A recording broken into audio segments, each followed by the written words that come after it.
श्रीमद्भागवत गीता। ओम अथाष्टदशो अध्याय। अर्जुन उवाच। अर्जुन बोले, संन्यासस्य महाबाहो तत्त्वम् इच्छामि वेदितुं त्यागस्य च ऋषिकेश पृथक्केशिनि सूदन। अर्जुन बोले, हे महाबाहो, हे अंतर्यामिन, हे वासुदेव, मैं संन्यास और त्याग के तत्व को पृथक पृथक जानना चाहता हूँ। श्री भगवान उवाच। श्री भगवान बोले, काम्यानां कर्मणानां न्यासं संन्यासं कवयो विदुः सर्वकर्म फल त्यागम प्राहुस्त्यागम विचक्षणाः। श्री भगवान बोले, कितने ही पंडित जन तो काम्य कर्मों के त्याग को संन्यास समझते हैं। यहाँ पे काम्य कर्मों का अर्थ दिया गया है स्त्री, पुत्र और धन आदि प्रिय वस्तुओं की प्राप्ति के लिए तथा रोग संकट आदि की निवृत्ति के लिए जो यज्ञ, दान, तप और उपासना आदि कर्म किए जाते हैं उनका नाम काम्य कर्म है। श्री भगवान बोले, कितने ही पंडित जन तो काम्य कर्मों के त्याग को संन्यास समझते हैं तथा दूसरे विचार कुशल पुरुष सब कर्मों के फल के त्याग को त्याग कहते हैं। देखिए, कर्मों के फल के त्याग को इसका अर्थ दिया गया है ईश्वर की भक्ति, देवताओं का पूजन, माता पिता आदि गुरुजनों की सेवा, यज्ञ, दान और तप तथा वर्णाश्रम के अनुसार आजीविका द्वारा गृहस्थ का निर्वाह एवं शरीर संबंधी खान पान इत्यादि जितने कर्तव्य कर्म हैं उन सब में इस लोक और परलोक की संपूर्ण कामनाओं के त्याग का नाम सब कर्मों के फल का त्याग है। त्याज्यम दोष उदित्य के कर्म प्राहुर्मनीषिणः यज्ञदान तपः कर्म न त्याज्यमिति चापरे। कई एक विद्वान ऐसा कहते हैं कि कर्म मात्र दोष युक्त हैं, इसलिए त्यागने के योग्य हैं, और दूसरे विद्वान यह कहते हैं कि यज्ञ, दान और तपरूप कर्म त्यागने योग्य नहीं है। निश्चयं शृणु मे यत्र त्यागे भरत सत्यम त्यागो हि पुरुष व्याघ्र त्रिविधः संप्रकीर्तितः। हे पुरुष श्रेष्ठ अर्जुन, संन्यास और त्याग इन दोनों में से पहले त्याग के विषय में तू मेरा निश्चय सुन, क्योंकि त्याग सात्विक, राजस और तामस भेद से 3 प्रकार कहा गया है। यज्ञदान तपः कर्म न त्याज्यम कार्यमेव तत् यज्ञो दानम तपश्चैव पावनानि मनीषिणाम्। यज्ञ, दान और तप रूप कर्म त्याग करने के योग्य नहीं है, बल्कि वह तो अवश्य कर्तव्य है, क्योंकि यज्ञ, दान और तप ये तीनों ही कर्म बुद्धिमान पुरुषों को पवित्र करने वाले हैं। यहाँ पे बुद्धिमान पुरुषों का अर्थ दिया गया है वह मनुष्य बुद्धिमान है जो फल और आसक्ति को त्याग कर केवल भगवदर्थ कर्म करता है। एतान्यपि तु कर्माणि संगम अत्यक्त्वा फलानि च कर्तव्यानीति में पार्थ निश्चितम मतमुत्तमम। इसलिए हे पार्थ, इन यज्ञ, दान और तप रूप कर्मों को तथा और भी संपूर्ण कर्तव्य कर्मों को आसक्ति और फलों का त्याग करके अवश्य करना चाहिए। यह मेरा निश्चय किया हुआ उत्तम मत है। नियतस्य तु संन्यासः कर्मणो नोपपद्यते मोहात्तस्य परित्यागस्तामसः परिकीर्तितः। निषिद्ध और काम्य कर्मों का तो स्वरूप से त्याग करना उचित ही है, परंतु नियत कर्म का स्वरूप से त्याग करना उचित नहीं है। इसलिए मोह के कारण उसका त्याग कर देना तामस त्याग कहा गया है। दुखम इत्येव यत्कर्म कायक्लेश भयात् त्यजेय। कायक्लेश भयात्यजेत स कृत्वा राजसं त्यागम नैव त्याग फलम लभेत। जो कुछ कर्म है वह सब दुख रूप ही है, ऐसा समझकर यदि कोई शारीरिक क्लेश के भय से कर्तव्य कर्मों का त्याग कर दे तो वह ऐसा राजस त्याग करके त्याग के फल को किसी प्रकार भी नहीं पाता। कार्यम इत्येव यत्कर्म नियतं क्रियते अर्जुन संगम अत्यक्त्वा फलं चैव स त्यागः सात्विको मतः। हे अर्जुन, जो शास्त्र विहित कर्म करना कर्तव्य है, इसी भाव से आसक्ति और फल का त्याग करके किया जाता है, वही सात्विक त्याग माना गया है। न द्वेष्ट्य कुशलम कर्म कुशले नानुसज्जते त्यागी सत्व समाविष्टो मेधावी छिन्न संशय है। जो मनुष्य अकुशल कर्म से तो द्वेष नहीं करता और कुशल कर्म में आसक्त नहीं होता, वह शुद्ध सत्वगुण से युक्त पुरुष संशय रहित बुद्धिमान और सच्चा त्यागी है। न ही देहभृता शक्यम अत्यक्तुम कर्माण्यशेषतः यस्तु कर्मफल त्यागी स त्यागीत्य अभिधीयते। क्योंकि शरीरधारी किसी भी मनुष्य के द्वारा संपूर्णता से सब कर्मों का त्याग किया जाना शक्य नहीं है, इसलिए जो कर्म फल का त्यागी है वही त्यागी है। यह कहा जाता है, अनिष्टमिष्टम मिश्रम च त्रिविधम कर्मणः फलम भवत्यत्यागिनां प्रेत्य न तु सन्यासिनां। क्वचित कर्म फल का त्याग ना करने वाले मनुष्यों के कर्मों का तो अच्छा, बुरा और मिला हुआ ऐसे 3 प्रकार का फल मरने के पश्चात अवश्य होता है, किंतु कर्म फल का त्याग कर देने वाले मनुष्यों के कर्मों का फल किसी काल में भी नहीं होता। पश्चैतानि महाबाहो कारणानि निबोध में सांख्ये कृतान्ते प्रोक्तानि सिद्धये सर्वकर्मणाम। हे महाबाहो, संपूर्ण कर्मों की सिद्धि के ये 5 हेतु कर्मों का अंत करने के लिए उपाय बतलाने वाले सांख्य शास्त्र में कहे गए हैं, उनको तू मुझसे भली भांति जान। अधिष्ठानम तथा कर्ता करणम च पृथग्विधम विविधाश्च पृथक् चेष्टा दैवं चैवात्र पंचमम्। इस विषय में अर्थात कर्मों की सिद्धि में अधिष्ठान का यहाँ पे अर्थ दिया गया है, जिसके आश्रय कर्म किए जाएं उसका नाम अधिष्ठान है।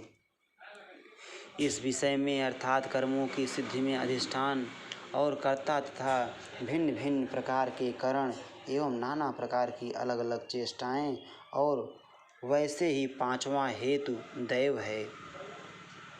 यहाँ पे करण का अर्थ दिया गया है, जिन जिन इंद्रियों आदि को और साधनों के द्वारा कर्म किए जाते हैं उनका नाम करण है। और दैव का अर्थ यहाँ पे दिया गया है, पूर्वकृत शुभाशुभ कर्मों के संस्कारों का नाम दैव है। शरीर वांग मनोभिर्य अत्कर्म प्रारभते नरः नान्यं वा विपरीतं वा पंचैते तस्य हेतवः। मनुष्य मन, वाणी और शरीर से शास्त्रानुकूल अथवा विपरीत जो कुछ भी कर्म करता है उसके ये 5 कारण हैं। तत्रैवं सति कर्तारमात्मानं केवलं तु यः पश्यत्य कृत बुद्धित्वान् स पश्यति दुर्मतिः। परंतु ऐसा होने पर भी जो मनुष्य अशुद्ध बुद्धि, देखिए अशुद्ध बुद्धि का यहाँ पे दिया गया है अर्थ सत्संग और शास्त्र के अभ्यास से तथा भगवदर्थ कर्म और उपासना करने से मनुष्य की बुद्धि शुद्ध होती है, इसलिए जो उपयुक्त साधनों से रहित है उसकी बुद्धि अशुद्ध है, ऐसा समझना चाहिए। परंतु ऐसा होने पर भी जो मनुष्य अशुद्ध बुद्धि होने के कारण उस विषय में यानी कर्मों के होने में केवल शुद्ध स्वरूप आत्मा को कर्ता समझता है, वह मलिन बुद्धि वाला अज्ञानी यथार्थ नहीं समझता। यस्य नाहंकृतो भावो बुद्धिर्यस्य न लिप्यते हत्वापि स लोकान हन्ति न निबध्यते। जिस पुरुष के अंतःकरण में मैं करता हूँ ऐसा भाव नहीं है तथा जिसकी बुद्धि सांसारिक पदार्थों में और कर्मों में लिपायमान नहीं होती, वह पुरुष इन सब लोगों को मारकर भी वास्तव में न तो मारता है और न पाप से बचता है। देखिए अर्थ यहाँ दिया गया है, जैसे अग्नि, वायु और जल के द्वारा प्रारब्धवश किसी प्राणी की हिंसा होती देखने में आवे तो भी वह वास्तव में हिंसा नहीं है, वैसे ही जिस पुरुष का देह में अभिमान नहीं है और स्वार्थ रहित केवल संसार के हित के लिए ही जिसकी संपूर्ण क्रियाएं होती हैं, उस पुरुष के शरीर और इंद्रियों द्वारा यदि किसी प्राणी की हिंसा होती हुई लोक दृष्टि में देखी जाए तो भी वह वास्तव में हिंसा नहीं है, क्योंकि आसक्ति, स्वार्थ और अहंकार के न होने से किसी प्राणी की हिंसा हो ही नहीं सकती तथा बिना कर्तृत्व अभिमान के किया हुआ कर्म वास्तव में अकर्म ही है, इसलिए वह पुरुष पाप से नहीं बचता। ज्ञानम ज्ञेयम परिज्ञाता त्रिविधा कर्म चोदना करणम कर्म कर्तेति त्रिविधः कर्म संग्रह। ज्ञाता, ज्ञान और ज्ञेय ये 3 प्रकार की कर्म प्रेरणा है और कर्ता, करण तथा क्रिया ये 3 प्रकार का कर्म संग्रह है। तो आइए देखते हैं एक एक का अर्थ। ज्ञाता, जानने वाले का नाम ज्ञाता है, और ज्ञान क्या है? जिसके द्वारा जाना जाए उसका नाम ज्ञान है। और ज्ञेय किसको कहते हैं? जानने में आने वाली वस्तु का नाम ज्ञेय है। और कर्ता किसे कहते हैं? कर्म करने वाले का नाम कर्ता है। और करण क्या है? जिन साधनों से कर्म किया जाए उसका नाम करण है। क्रिया क्या है? करने का नाम क्रिया है। ज्ञानम कर्म च कर्ता च त्रिधैव गुणभेदतः प्रोच्यते गुणसंख्याने यथा वच्छृणुतान्यपि। गुणों की संख्या करने वाले शास्त्र में ज्ञान और कर्म तथा कर्ता गुणों के भेद से 3 प्रकार के ही कहे गए हैं। उनको भी तू मुझसे भली भांति सुन। सर्वभूतेषु येनैकं भावम अव्ययमिच्छते अविभक्तम विभक्तेषु तज्ज्ञानम विद्धि सात्विकम। जिस ज्ञान से मनुष्य पृथक पृथक सब भूतों में एक अविनाशी परमात्म भाव को विभाग रहित समभाव से स्थित देखता है, उस ज्ञान को तू सात्विक जान। पृथक्त्वेन तू यज्ज्ञानम नाना भावान पृथक विधान वेत्ति सर्वेषु भूतेषु तज्ज्ञानम विद्धि राजसम।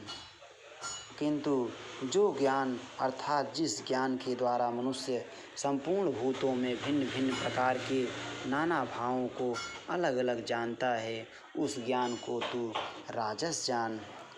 यत्तु कृत्सन्नवदेक कस्मिन् कार्ये सक्तमहे तुकम अतत्वार्थ वदल्पंच तत्तामसम उदाहृतम।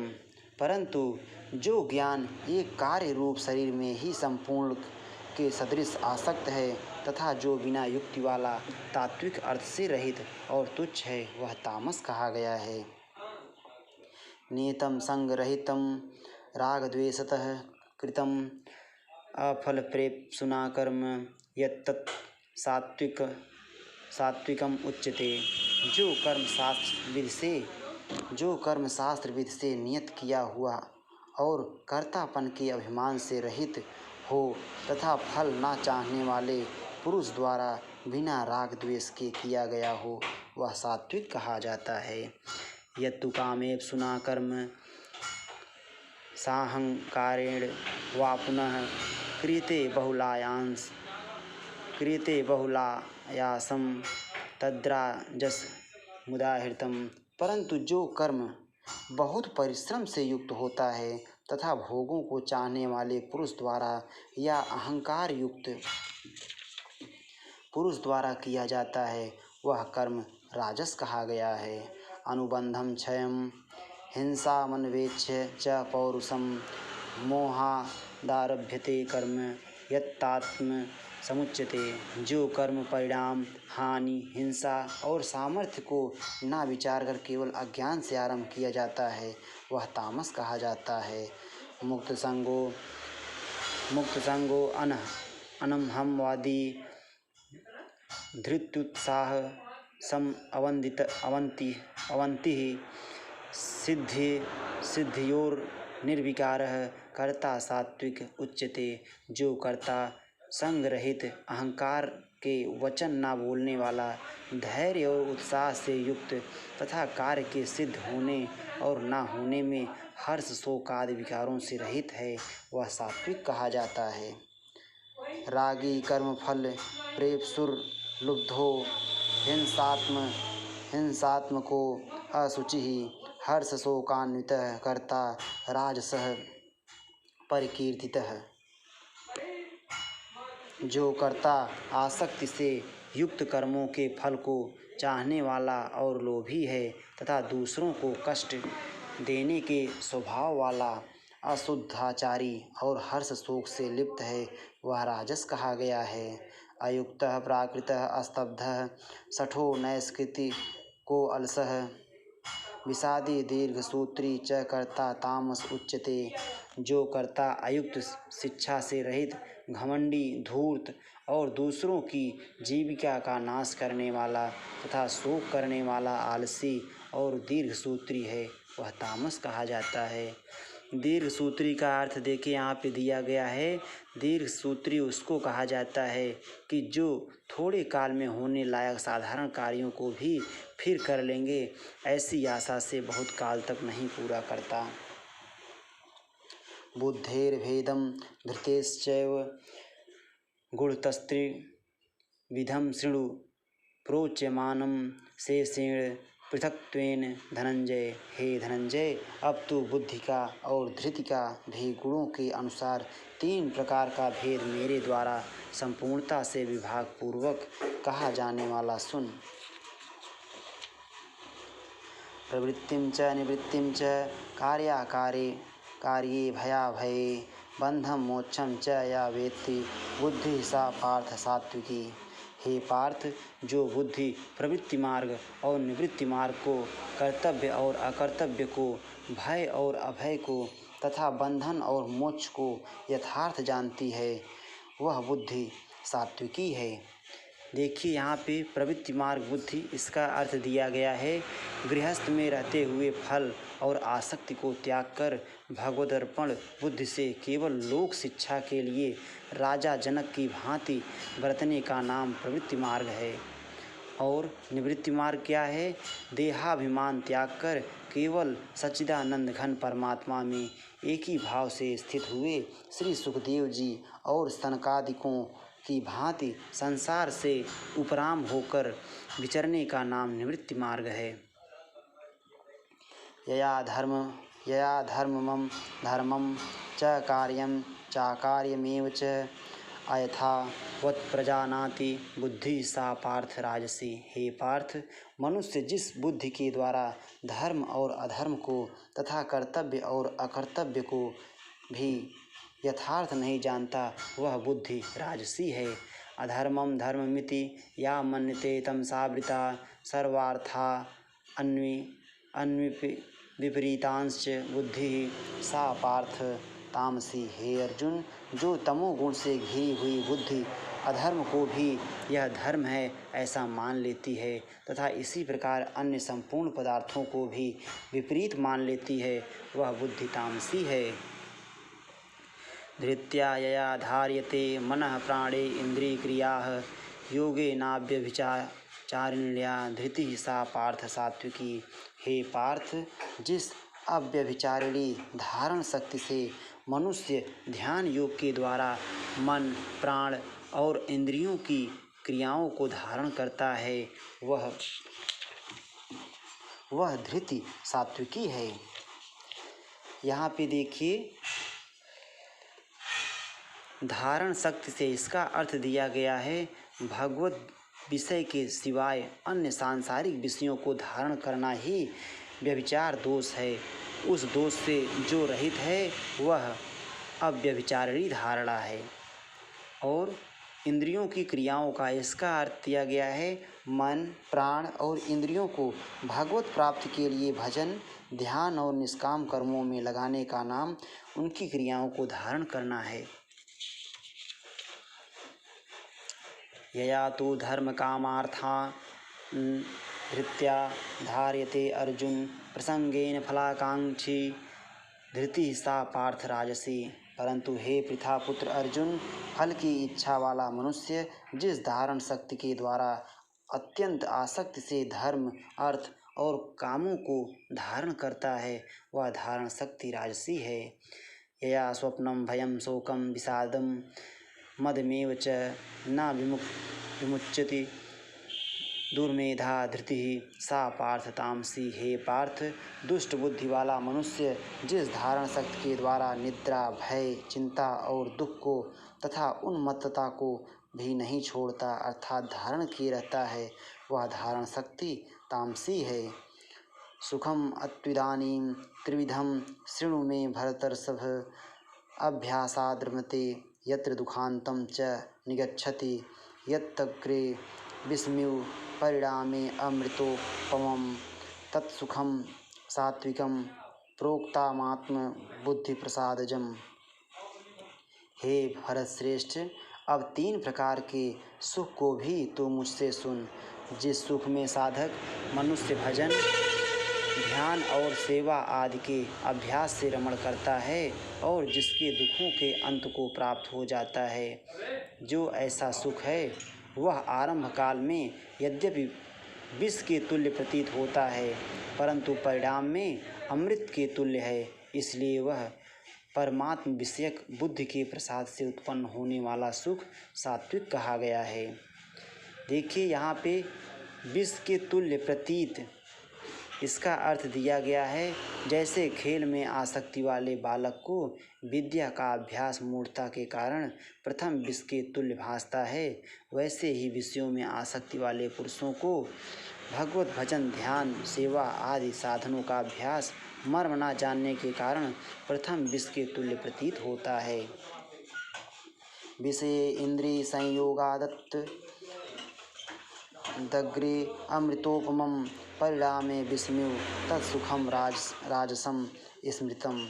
जो सुख विषय और इंद्रियों के संयोग से होता है वह पहले भोग काल में अमृत के तुल्य प्रतीत होने पर भी परिणाम में विष के तुल्य है, इसलिए वह सुख राजस कहा गया है।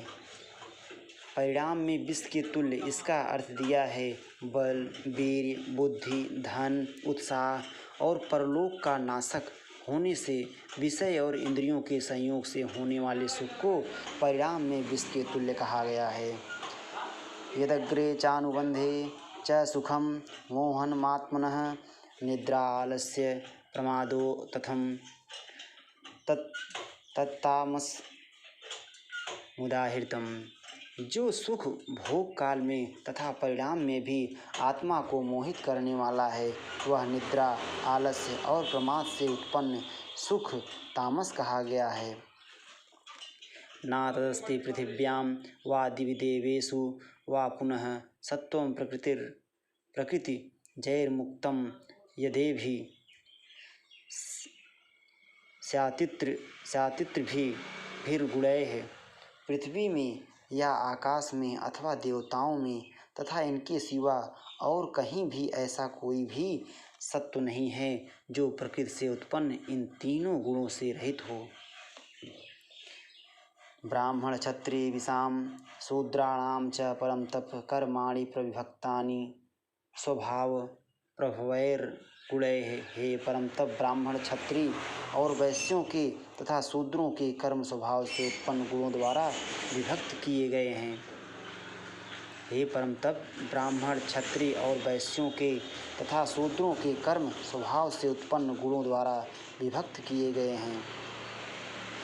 समोदमस्तपः शौचं क्षान्तिरार्जवमेव च ज्ञानं विज्ञानं आस्तिक्यम ब्रह्मकर्म स्वभाजनम।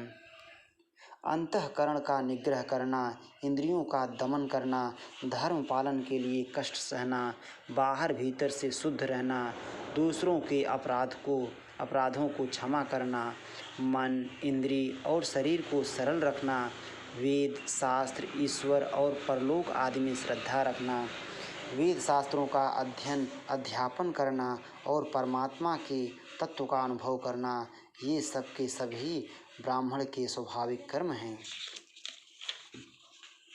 शौर्यं तेजो धृतिर्दाक्ष्यं युद्धे चाप्य पलायनं दानमीश्वर भावश्च छात्रं कर्म स्वभावजम।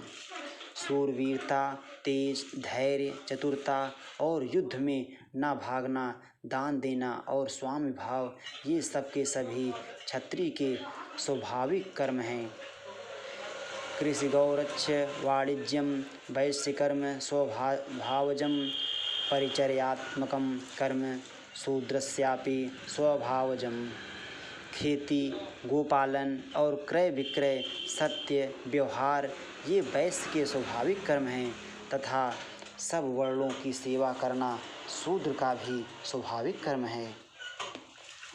यहाँ पे क्रय विक्रय, सत्य व्यवहार का अर्थ दिया गया है वस्तुओं के खरीदने और बेचने में तौल, नाप और गिनती आदि से कम देना अथवा अधिक लेना एवं वस्तुओं को बदलकर या एक वस्तु में दूसरी खराब वस्तु मिलाकर दे देना अथवा अच्छी ले लेना तथा नफ़ा आढ़त और दलाली ठहराकर उससे अधिक दाम लेना या कम देना तथा झूठ, कपट, चोरी और ज़बरदस्ती से अथवा अन्य किसी प्रकार से दूसरे के हक को ग्रहण कर लेना इत्यादि दोषों से रहित जो सत्यतापूर्वक पवित्र वस्तुओं का व्यापार है उसका नाम सत्य व्यवहार है। स्वे स्वे कर्मण्यभिरतः संसिद्धिं लभते नरः स्वकर्मनिरतः सिद्धिं यथा विन्दति तच्छृणु। अपने अपने स्वाभाविक कर्मों में तत्परता से लगा हुआ मनुष्य भगवत प्राप्ति रूप परम सिद्धि को प्राप्त हो जाता है। अपने स्वाभाविक कर्म में लगा हुआ मनुष्य जिस प्रकार से कर्म करके परम सिद्धि को प्राप्त होता है उस विधि को तू सुन। यतः प्रवृत्तिर्भूतानां येन सर्वमिदं ततं सर्वकर्मणा तमभ्यर्च्य सिद्धिं विन्दति मानवः। जिस परमेश्वर से संपूर्ण प्राणियों की उत्पत्ति हुई है, जिससे यह समस्त जगत व्याप्त है। देखिए यहाँ पे व्याप्त है का अर्थ दिया गया है जैसे बर्फ जल से व्याप्त है वैसे ही संपूर्ण संसार सच्चिदानंद घन परमात्मा से व्याप्त है। जिस परमेश्वर से संपूर्ण प्राणियों की उत्पत्ति हुई है और जिससे यह समस्त जगत व्याप्त है उस परमेश्वर की अपने स्वाभाविक कर्मों द्वारा पूजा करके मनुष्य परम सिद्धि को प्राप्त हो जाता है। देखिए यहाँ पे पूजा करके इसका अर्थ दिया गया है जैसे पतिव्रता स्त्री पति को ही सर्वस्व समझकर पति का चिंतन करती हुई पति की आज्ञा अनुसार पति के लिए ही मन, वाणी, शरीर से कर्म करती है, वैसे ही परमेश्वर ही सर्वस्व समझकर परमेश्वर का चिंतन करते हुए परमेश्वर की आज्ञा के अनुसार मन, वाणी और शरीर से परमेश्वर के लिए ही स्वाभाविक कर्तव्य कर्म का आचरण करना, कर्म द्वारा परमेश्वर को पूजना है। श्रेयान् स्वधर्मो विगुणः परधर्मात् स्वनुतिष्ठात् स्वभावनेतं कर्म कुर्वन्नाप्नोति किल्बिषम्। अच्छी प्रकार आचरण किए हुए दूसरों के धर्म से गुण रहित भी अपना धर्म श्रेष्ठ है, क्योंकि स्वभाव से नियत किए हुए स्वधर्म रूप कर्म को करता हुआ मनुष्य पाप को नहीं प्राप्त होता। सहजम कर्म कौन्तेय सदोषम अपि न त्यजेत सर्वारंभा ही दोषेण धूमेना अग्निरिवावृताः।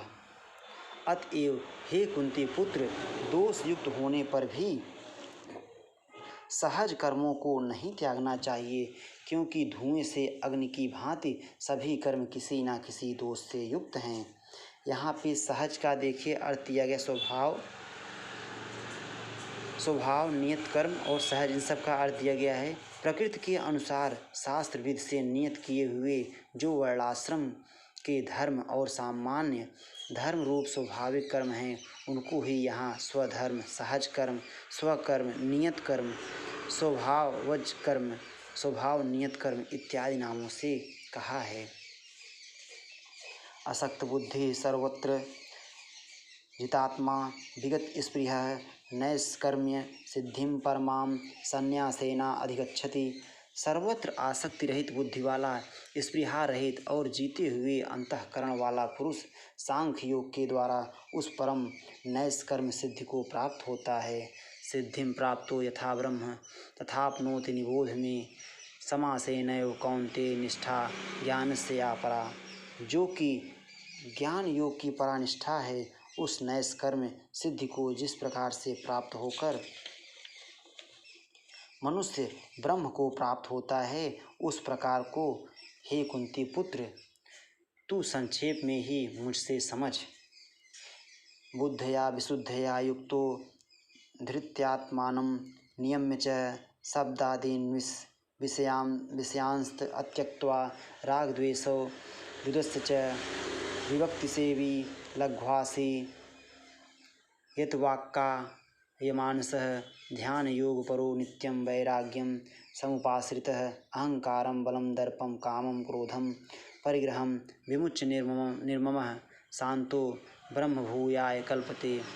विशुद्ध बुद्धि से युक्त तथा हल्का, सात्विक और नियमित भोजन करने वाला, शब्द आदि विषयों का त्याग करके एकांत और शुद्ध तेज का सेवन करने वाला, सात्विक धारण शक्ति के द्वारा अंतःकरण और इंद्रियों का संयम करके मन, वाणी और शरीर को वश में कर लेने वाला, राग द्वेष को सर्वथा नष्ट करके भली भांति दृढ़ वैराग्य का आश्रय लेने वाला तथा अहंकार, बल, घमंड, काम, क्रोध और परिग्रह का त्याग करके निरंतर ध्यान योग के परायण रहने वाला, ममता रहित और शांतियुक्त पुरुष सच्चिदानंद घन ब्रह्म में अभिन्न भाव से स्थित होने का पात्र होता है।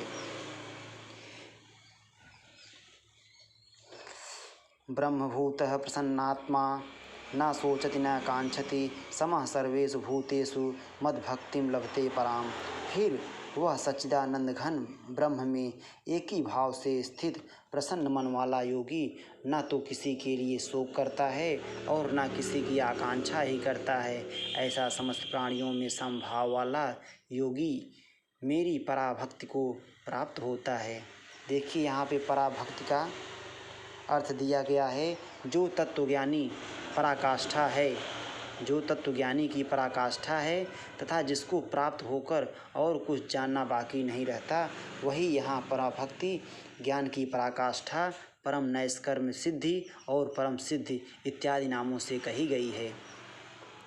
भक्तया मां भिजानाति यावानस्यामि तत्वतः ततो मां तत्वतो ज्ञात्वा विशते तदनंतरम। उस पराभक्ति के द्वारा वह मुझ परमात्मा को मैं जो हूँ और जितना हूँ ठीक वैसा का वैसा तत्व से जान लेता है तथा उस भक्ति से मुझको तत्व से जानकर तत्काल ही मुझ में प्रविष्ट हो जाता है। सर्वकर्माण्यापि सदा कुर्वाणो मदव्याप आश्रयः मत्प्रसादादवाप्नोति शाश्वतं पदम अव्ययम्। मेरे परायण हुआ कर्मयोगी तो संपूर्ण कर्मों को सदा करता हुआ भी मेरी कृपा से सनातन अविनाशी परम पद को प्राप्त हो जाता है।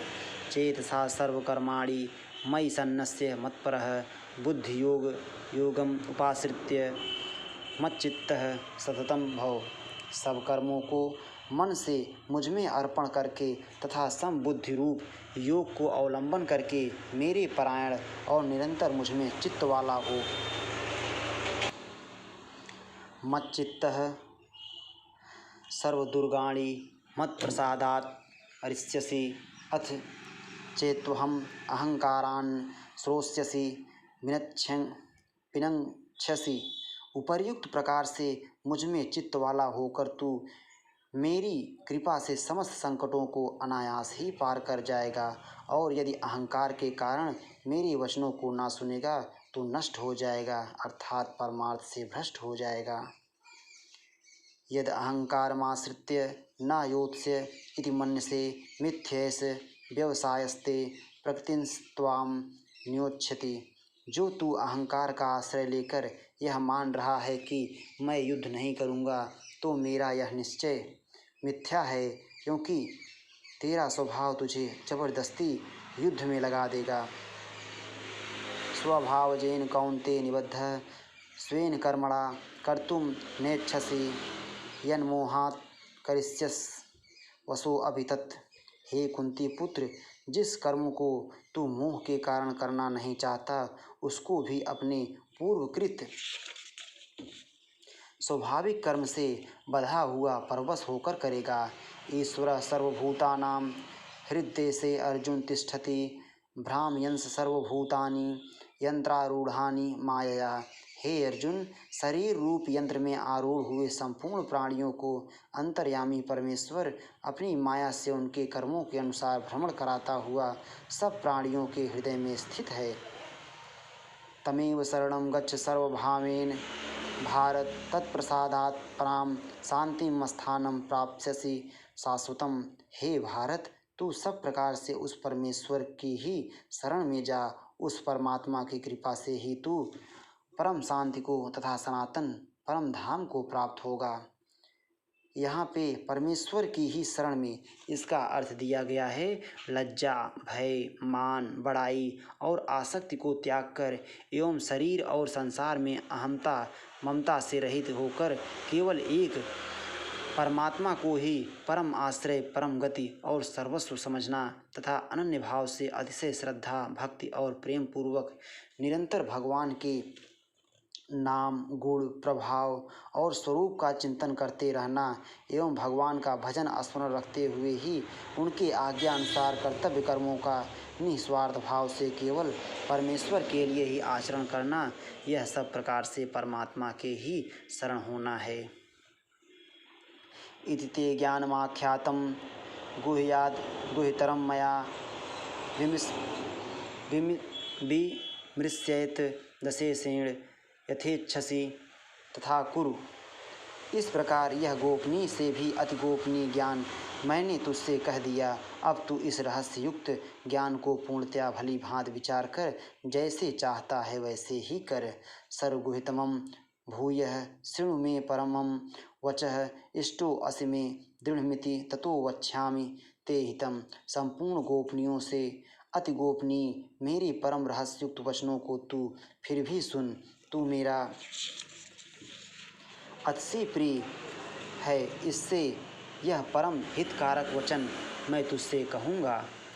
मन्मना भव मद्भक्तो मद्दाजी माम नमस्कुरु मामे वैश्वसी सत्यम ते प्रतिजाने प्रियो असि मे। हे अर्जुन, तू मुझ में मन वाला हो, मेरा भक्त बन, मेरा पूजन करने वाला हो, मुझको प्रणाम कर। ऐसा करने से तू मुझे ही प्राप्त होगा, यह मैं तुझसे सत्य प्रतिज्ञा करता हूँ, क्योंकि तू मेरा अत्यंत प्रिय है। सर्वधर्मान् अन्य परित्यज्य मामेकं शरणं व्रज अहं त्वा सर्वपापेभ्यो मोक्षयिष्यामि मा शुचुः। संपूर्ण धर्मों को अर्थात संपूर्ण कर्तव्य कर्मों को मुझ में त्याग कर तू केवल एक मुझ सर्वशक्तिमान सर्वाधार परमेश्वर की ही शरण में आ जा।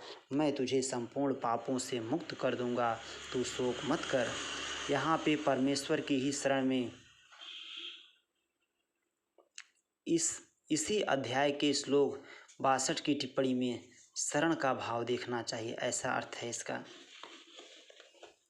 इदं ते नातपस्काय न भक्ताय कदाचन न चासु श्रूषवे वाच्यम न च माम योऽभ्यसूयति। तुझे यह गीता रूप रहस्यमय उपदेश किसी भी काल में ना तो तप रहित मनुष्य से कहना चाहिए। भगवान श्री कृष्ण कह रहे हैं, तुझे यह गीता रूप रहस्यमय उपदेश किसी भी काल में ना तो तप रहित मनुष्य से कहना चाहिए, ना भक्ति रहित से और ना बिना सुनने की इच्छा वाले से ही कहना चाहिए, तथा जो मुझ में दोष दृष्टि रखता है उससे तो कभी भी नहीं कहना चाहिए। यहाँ पे भक्ति के बारे में यहाँ पे दिया गया है, वेद शास्त्र और परमेश्वर तथा महात्मा और गुरुजनों में श्रद्धा, प्रेम और पूज्य भाव का नाम भक्ति है। यह इमं परमं गुह्यं मद्भक्तेष्व अभिधास्यति भक्तिं मयि परां कृत्वा मामे वैश्यत संशयः। जो पुरुष मुझ में परम प्रेम करके इस परम रहस्ययुक्त गीता शास्त्र को मेरे भक्तों में कहेगा वह मुझको ही प्राप्त होगा, इसमें कोई संदेह नहीं है।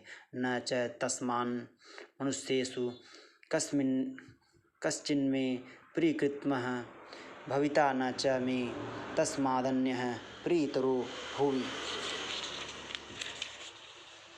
उससे बढ़कर मेरा प्रिय कार्य करने वाला मनुष्यों में कोई भी नहीं है, तथा पृथ्वी भर में उससे बढ़कर मेरा प्रिय दूसरा कोई भविष्य में होगा भी नहीं।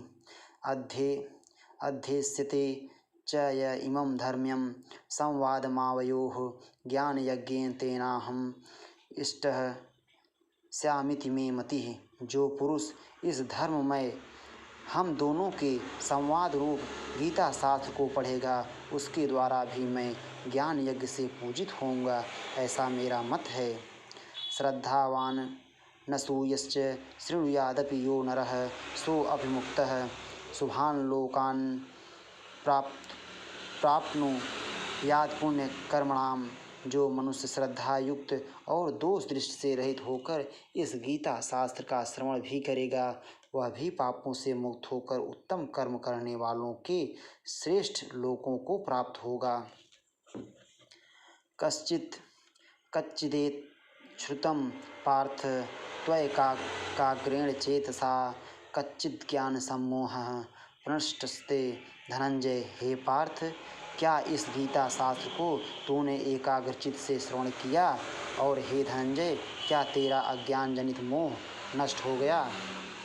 अर्जुन उवाच नष्टो मोहः स्मृतिर्लब्धा त्वत्प्रसादान् मयाच्युत स्थितो अस्मि गतसंदेहः करिष्ये वचनं तव। अर्जुन बोले, हे अच्युत, आपकी कृपा से मेरा मोह नष्ट हो गया और मैंने स्मृति प्राप्त कर ली है। अब मैं संशय रहित होकर स्थित हूँ, अतः आपकी आज्ञा का पालन करूँगा।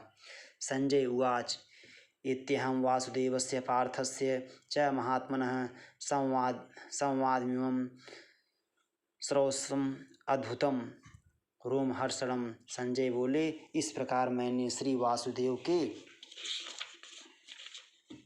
और महात्मा अर्जुन के इस अद्भुत रहस्ययुक्त रोमांचकारक संवाद को सुना। व्यास प्रसादात् श्रुतवाने तद् गुह्यमहं परम योगेश्वरात् कृष्णात् साक्षात् कथयतः स्वयं। श्री व्यास जी की कृपा से दिव्य दृष्टि पाकर मैंने इस परम गोपनीय योग को अर्जुन के प्रति कहते हुए स्वयं योगेश्वर भगवान श्री कृष्ण से प्रत्यक्ष सुना। राजन संस्मृत्य संवादमिमं अद्भुतं केशवा अर्जुनयोः पुण्यं हृष्यामि च मुहुर्मुहुः। हे राजन, भगवान श्री कृष्ण और अर्जुन के इस रहस्युक्त कल्याणकारक और अद्भुत संवाद को पुनः पुनः स्मरण करके मैं बार बार हर्षित हो रहा हूँ। तच्च संस्मृत्य रूपम अत्यद्भुतं हरेः विस्मयो मे महान राजन हृष्यामि च पुनः पुनः। हे राजन, श्री हरि के उस अत्यंत विलक्षण रूप को भी पुनः पुनः स्मरण करके मेरे चित्त में महान आश्चर्य होता है और मैं बार बार हर्षित हो रहा हूँ। यहाँ पे देखिए, श्री हरि, इसका अर्थ दिया गया है जिसका स्मरण करने से पापों का नाश होता है, उसका नाम हरि है, श्री हरि। यत्र योगेश्वरः कृष्णो यत्र पार्थो धनुर्धरः तत्र श्रीर्विजयो भूतिर्ध्रुवा नीतिर्मतिर्मम। हे राजन, जहाँ योगेश्वर भगवान श्री कृष्ण हैं और जहाँ गांडीव धनुषधारी अर्जुन हैं, वहीं पर श्री विजय विभूति और अचल नीति है, ऐसा मेरा मत है। ओम तत्सदिति। श्रीमद्भगवद्गीतासु उपनिषत्सु ब्रह्म विद्यायां योगशास्त्रे श्री कृष्ण अर्जुन संवादे मोक्ष संन्यास योगो नाम अष्टदशो अध्यायः। श्री राधा वल्लभ।